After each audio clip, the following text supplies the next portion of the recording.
അവയവദാനത്തിനായി വ്യാജരേഖ ചമച്ച കേസിലെ അന്വേഷണം കൊച്ചിയിലെ സ്വകാര്യ ആശുപത്രികളിലേക്ക് നീങ്ങുന്നു. കല്ലത്രസ് മെഡിക്കൽ ടൂറിസം പ്രൈവറ്റ് ലിമിറ്റഡ് എന്ന കമ്പനിയുടെ മറവിലാണ് അവയവദാന തട്ടിപ്പ് നടന്നിരുന്നത്. അവയവ കച്ചവട റാക്കറ്റുമായി ആശുപത്രികൾക്ക് ബന്ധമുണ്ടോ എന്നതിൽ അന്വേഷണം നടക്കുന്നു.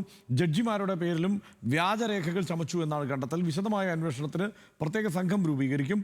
ഒളിവിലുള്ള മുഖ്യപ്രതി നജീബിനായി ലുക്കൌട്ട് നോട്ടീസ് ഇറക്കി. വിവരങ്ങളുമായി സഹിൻ ആന്റണി ചേരുന്നുണ്ട്. സഹിൻ ആന്റണി, എന്താണ് വിവരങ്ങൾ?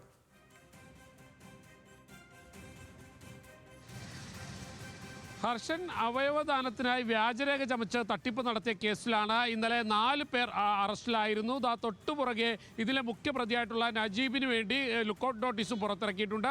ഇതിനിടയിലാണ് ഞെട്ടിക്കുന്ന ചില വിവരങ്ങൾ കൂടി പുറത്തു വരുന്നത്. അതായത് കൊച്ചിയിലെ സ്വകാര്യ ആശുപത്രിയിലേക്ക് പോലീസിൻ്റെ അന്വേഷണം ശക്തമാക്കിയിരിക്കുന്നു, വ്യാപിപ്പിച്ചിരിക്കുന്നു എന്നുള്ളതാണ്. കാരണം അവിടെ നടത്തിയിട്ടുള്ള ചില ഓപ്പറേഷനുകൾ അതിൽ പോലീസിന് വലിയ സംശയമുണ്ട്. പ്രത്യേകിച്ചും കഴിഞ്ഞ മാസമല്ല ഒരു ഓപ്പറേഷൻ നടന്നിരുന്നു. അത് അവയവ കച്ചവട റാക്കറ്റുമായി ബന്ധമുള്ള ആളുകളുടെ ആണോ അല്ലെങ്കിൽ ആയിരുന്നോ ഇത്തരത്തിൽ ഓപ്പറേഷന് വിധേയമായത് എന്നുള്ളതാണ് പോലീസ് പരിശോധിക്കുന്നത്.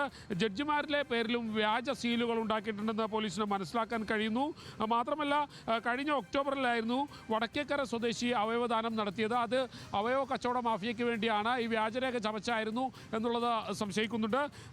കൂടാതെ വിശദമായ ഒരു അന്വേഷണത്തിനായി പ്രത്യേക സംഘം രൂപീകരിച്ചിരിക്കുന്നു. നേരത്തെ തന്നെ ടൂറിസത്തിൻ്റെ മറവിലായിരുന്നു ഇത്തരത്തിലുള്ള അവയവ കച്ചവടം നടന്നതായി പോലീസിനെ കണ്ടെത്താൻ കഴിഞ്ഞത്.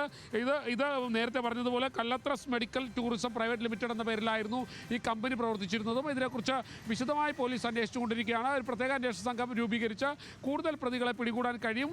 പ്രധാന പ്രതിയെ ഉടൻ തന്നെ പിടികൂടാൻ കഴിയുമെന്ന പ്രതീക്ഷയും അന്വേഷണ സംഘത്തിനുണ്ട്. ഹർഷൻ.